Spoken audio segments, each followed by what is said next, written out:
Ohio doesn't get the attention it deserves. Everyone's chasing Tennessee cabins and Carolina acreage, and this state just sits here quietly, selling real houses on real land for numbers that don't match what's 15 minutes away in any direction.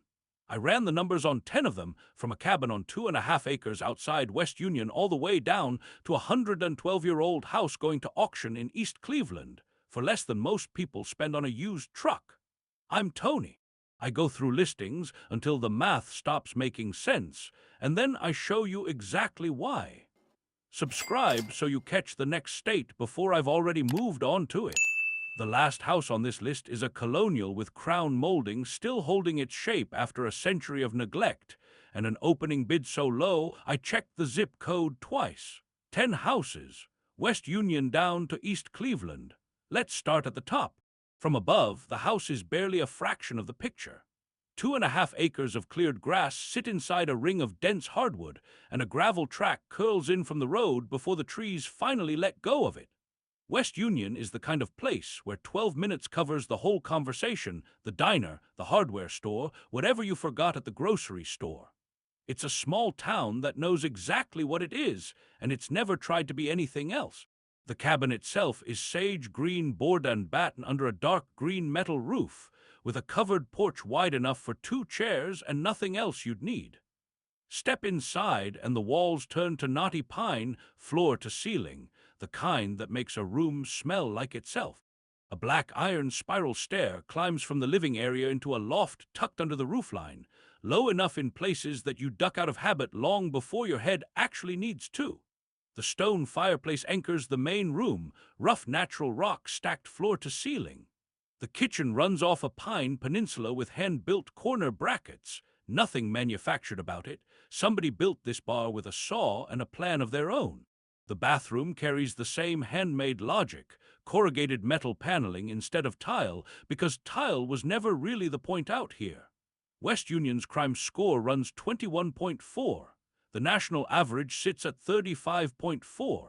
For a town this quiet, that number barely needed checking, but it's worth saying out loud anyway. One honest note, the 3rd bedroom lives in that upstairs loft, and the ceiling follows the roofline the whole way. If you're over 6 feet, you'll learn where the low spots are fast. In Cincinnati, first-time buyers save for years just to clear a $20,000 down payment. Here, that number covers more than 1/10 of the whole property, land included. 3 bedrooms, 1 bath, 921 square feet, built in 2004. 2.5 acres. Public water, septic sewer, no HOA, $178,000. The land did the work here. The cabin just had to keep up. Know which buyer you are before you call. This one rewards someone who wants quiet more than square footage. Quick one before we keep moving. Are you watching from Ohio or scouting this from somewhere else completely? Tell me below. I want to know how far this list is traveling. The next one already had its price cut once this month, and after you see why it took this long, you'll understand the wait. The address is Peters Branch Road, and the first thing you notice from the road isn't the house. It's the lawn. Acres of it, mowed flat and running in every direction until the trees finally take over. Crown City sits along the Ohio River, the kind of unincorporated community where the mailing address is really all that marks it. Rome, 27 minutes out, is where you'd go for the things this town doesn't carry. Everything else you don't need to leave for. The house itself is a white vinyl ranch under a brick-red metal roof, with a covered porch running the width of the front. Step inside, and the front room is wrapped in warm wood paneling, carpeted, with a window looking straight out at all that open grass. The kitchen carries oak cabinets and an apple print border somebody clearly loved, a stainless refrigerator, and a dining nook with French doors opening onto the side porch. Behind that, a second living space drops half a level, with a brick fireplace nook holding a propane stove and a built-in china cabinet in the corner. This one is straightforward about its age, 1962, single level, nothing pretending to be newer than it is. The finishes are dated. The bones underneath them are not. Across the river in Huntington, a lot this size with 2 separate outbuildings doesn't exist below $200,000. Crown City still has room to negotiate under that number. The price already dropped $24,500 earlier this month. Whoever's still watching this listing waited for a reason, and the reason showed up. 2 bedrooms, 1 bath, 1,356 square feet, built in 1962, 3.25 acres, 2 outbuildings, detached 2-car garage, no HOA, $175,000. Whatever those 2 outbuildings become is up to you. The lawn was always the argument. The next one needed a number said out loud before anything else, and once you hear it, you'll understand why. I need to say the crime score before I say anything else about this house, because it changes how you read every room that follows. Portsmouth's crime score runs 92.4. The national average is 35.4. Portsmouth sits where the Ohio and Scioto rivers meet, a town of about 18,000 people built around outdoor recreation and reasonable housing costs. Shawnee State Forest is minutes away. A hospital and a university anchor the local economy, the kind of town locals describe as having everything a big city offers without the traffic that comes with it. The house itself is red brick, sitting close enough to the tree line that the woods start almost at the back door. Downstairs, someone already did the hard part. White cabinets, granite-look counters, gray vinyl plank flooring, a dishwasher, and a range that both look barely used. It's a finished, move-in-ready lower level in a house that doesn't advertise it from the road. Upstairs tells a different story. The original hardwood is still there, still solid, but the walls carry water stains and peeling paint that nobody's addressed in years. One half of this house has already been renovated. The other half is asking you to finish the job.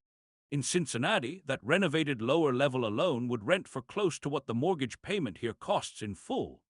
2 bedrooms, 1 bath, 1,334 square feet, built in 1900, 7.9 acres, renovated lower level, county water, no HOA, $155,000. Half of this house is already finished. The rest of it is just waiting for someone to notice. The next one hid itself so well behind its own landscaping that I almost didn't stop scrolling long enough to look. I almost scrolled past this one. The hedges did their job, tall, dark, clipped into a wall so thick you can barely see there's a house standing behind them at all. Mansfield is the county seat of Richland County, a town that built its identity on manufacturing and has spent the years since finding a new one. Real estate here runs about half the national average, and locals will tell you that doesn't mean the town is lacking. It just means the math works differently. People move away and come back to raise families here. That's not an accident. Mansfield's crime score runs 82.4. The national average is 35.4. That number is real, and it's worth knowing before you fall for the 2.5 acres this property sits on. Behind the hedges, the house is cream-colored with a gray shingle roof and a small cupola on top, the kind of detail nobody adds anymore. A detached garage connects to the main house through a covered breezeway, and behind it all, open lawn stretches back toward the tree line. Inside, the kitchen needs work, water staining above the stove, red vinyl flooring curling at the edges. The living room still carries its original white fireplace mantel with a large mirror set above it, French doors leading out back. The bedrooms have hardwood underneath, one with pink walls and vintage curtains still hanging. The basement runs the full footprint of the house, unfinished, open joists overhead, with enough concrete floor for a workshop twice the size of the one already out back. This is not a move-in-ready kitchen. Budget for it before you budget for anything else. In Delaware or Dublin, an hour east, this lot alone would cost more than the asking price of the entire property. 3 bedrooms, 1 bath, 1,080 square feet, built in 1950, 2.42 acres, detached garage with workshop, full basement, no HOA, $150,000. The hedges kept this one quiet for a reason. Whoever buys it gets to decide whether it stays that way. Know which buyer you are before you call. This one is for someone who sees a kitchen renovation as a weekend project, not a deal-breaker. The next listing isn't one house. It's 2, and one of them has been quietly paying its own way for over 10 years. I need to mention this before the walkthrough because it changes the whole way you read the price. This listing is 2 separate houses on one parcel for one number. Stone Creek sits about 30 miles south of Canton, 90 miles northeast of Columbus, the kind of small eastern Ohio community built around farmland and quiet roads. It's not a place people pass through by accident. It's a destination for people who already know they want the quiet. The main house is 2 stories, white siding with blue trim and a turquoise-painted foundation band, standing under trees old enough that one of them had to be cut back entirely. Inside, the kitchen carries cherry-red cabinets and yellow gingham curtains, dated but full of character. A wood-paneled family room holds a brick chimney nook with a propane heater tucked inside it. One bedroom is mid-project, teal paint half-finished, a ladder still standing where the last coat left off. Then there's the second house, small, white with red trim, a covered porch dressed in quilts and hanging plants, clearly loved and clearly lived in. It's been rented to the same tenant for over 10 years at $500 a month, month to month, with a brand new metal roof installed this past July. Here's the honest part. The main house needs real work. Wallpaper is coming down, floors are unfinished in places, and the electric and heat run separately from the summer house, both on shared well water that's about 2 years old. In Canton, 30 miles north, $6,000 a year in guaranteed rent wouldn't come close to covering a mortgage on a property this size. Here, it's most of the way there before you've spent $1 on the main house. 3 bedrooms, 1 bath, 2,134 square feet, built in 1874. 1.76 acres. Second rental house included. Shared well, $139,900. $1 house needs the work. The other one's already paying you to wait. The next one comes with a warning label, literally, in the listing, and I need to tell you about it before you fall for the acre it sits on. I need to talk about the bathroom before I talk about anything else in this house, because if I save it for the end, it'll feel like I buried it on purpose. Kimbolton sits near Salt Fork State Park, a small rural community where 5 minutes covers the drive into town. Columbus and Cleveland are both close enough for an occasional trip, far enough that Kimbolton stays exactly what it is the rest of the time. The house is a single-level ranch, olive green siding with dark brown trim, tucked into a clearing surrounded by forest on every side. A detached garage and a pole barn sit further back on the lot. Inside, the living room opens wide with laminate flooring and a green accent wall holding a brick fireplace. The family room could double as a 4th bedroom, per the listing. The bathroom is where things need attention, heavy staining in the tub, the kind that comes from years of hard water and no maintenance. The basement carries the same story, block walls with visible water staining, the sign of moisture that's been finding its way in for a while. Here's the honest part. This is a HUD-owned property, sold as is, and both the bathroom and the basement need real attention before anyone moves in. That's not a small fix. Budget accordingly and go in with your eyes open on what you're taking on. In Columbus, 70 miles west, an acre with 2 outbuildings doesn't exist at any price close to this one. 3 bedrooms, 2 baths, built in 1964, 1.1 acres, detached garage and pole barn, full basement, HUD-owned, $127,500. The acre and the outbuildings are real, so is the work. Neither one cancels out the other. The next one is hiding behind its own hedges too, but for a completely different reason. From the road, you drive right past this one. The hedge along the side has grown so thick over the years that it's swallowed half the house whole. Youngstown is a mid-sized city working its way back from decades of manufacturing decline, with new restaurants and businesses opening downtown and a university that keeps adding dormitories for more students. It's a city that stopped shrinking and started building again. Once you clear the hedge, the house is a 2-story with tan siding and a detached 2-car garage set back on the lot. Out back, the yard opens into flat, open grass bordered by a running stream. The kind of setting that explains why deer show up regularly, according to the people who have lived here. Inside, a sunroom off the main floor holds built-in glass-front cabinets and a window seat, wood trim, and a whitewashed brick accent wall, original detail that doesn't get built anymore.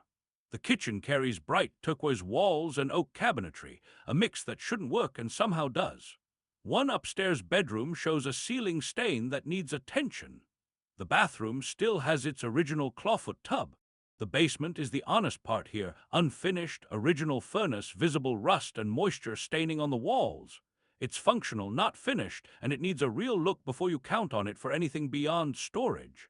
In Pittsburgh, an hour east, a stream-bordered lot this size wouldn't exist inside the city limits at any price. 3 bedrooms, 2 baths, 1,182 square feet. Built in 1929, 1.74 acres, detached two-car garage, public water and sewer, $110,000. The built-ins survived a century that took out most of what surrounded them. That's worth something on its own. Know which buyer you are before you call. This one is for someone who wants the character of 1929 more than the convenience of new construction. The next one comes with a warning printed right in the listing. Bring a flashlight because the power isn't on. The listing itself told me to bring a flashlight. That's not a detail I usually get to open with. Rome sits in rural Ashtabula County, a farming community where Route 6 runs straight through and I-90 is a straight shot north when you need it. Cleveland is about an hour away. Out here, the pace slows down on purpose, and nobody's apologizing for it. The house sits alone in a field that's grown taller than the porch rail, white siding, a covered front porch, a brick chimney rising from the roofline. Inside, the kitchen has peach lower cabinets and white uppers, dated but intact, and on the floor sit 2 unopened carport kits, still in their original boxes, never installed. Down the hallway, the paint has peeled back in dramatic layers, brown over brown, down to bare wood in places. Upstairs, 1 bedroom has water damage running across the sloped ceiling, exposed lath showing through in one corner. But another bedroom still has its original wood floor, mostly intact, tall windows pulling in good light. Here's the honest part, and the listing doesn't hide it either. There's no power on right now, and this needs cash or a renovation loan, not a conventional mortgage. This is a full project, not a quick flip. In Cleveland, an hour away, this kind of acreage doesn't exist inside any price range most people are looking at. 4 bedrooms, 1 bath, 1,614 square feet, built in 1820, 3 acres, possible commercial zoning, cash or renovation loan only, $78,000. This one isn't for the buyer who wants turnkey. It's for the buyer who reads 1820 and hears an argument instead of a warning. The next one measures itself at 512 square feet on paper.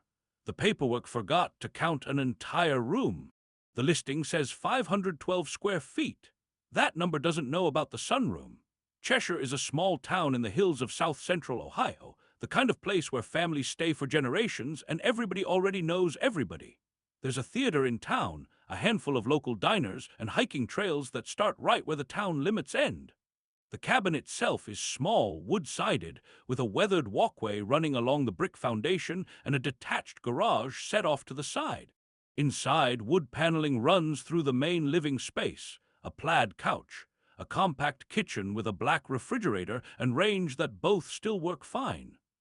A second sitting area holds a brick accent wall with a decorative fireplace insert, floral upholstery, exposed ceiling beams overhead.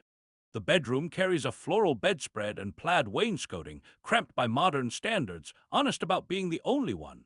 Off the back, 5 windows in a row look straight into the trees, wicker furniture already sitting in place. It's the room the square footage on the listing never counted. One room has ceiling damage, panels down, lath exposed, and it's the kind of fix that needs a real look before you plan around it. The bathroom's tub needs resurfacing too. Nothing here is finished. All of it is livable right now. In Columbus, 90 miles northwest, this kind of acreage, 4.8 wooded with a detached garage, doesn't come up under any number close to this one. 1 bedroom, 1 bath, 512 square feet plus a sunroom, built in 1900, 4.8 acres, detached garage.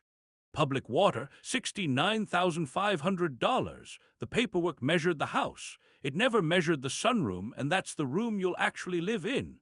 Know which buyer you are before you call. This one is for someone buying a getaway, not a full-time address. The last one on this list has a bid so low, I checked the zip code twice before I believed it. This house has been standing on its corner lot since 1912. That's not a detail, that's the argument. East Cleveland was Cleveland's first suburb, home to John D. Rockefeller Jr., back when this stretch was known as Millionaire's Row. Decades of decline followed, and the city is still working its way back. New investment along the main corridor, jobs in the museums and universities just next door in University Circle.